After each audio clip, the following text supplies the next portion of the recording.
clarify, I think many misunderstood the word bloodbath, and many didn't want to understand. Here's proof that Philippine Vice President Sara Duterte is totally lost and in need of psychiatric help. Does she actually know the definition of bloodbath, or is she just using words she doesn't understand? Refuse to understand what it meant.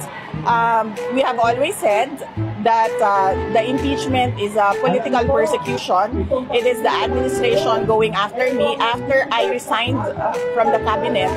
And if it's a persecution, it's some sort of crucifixion against me.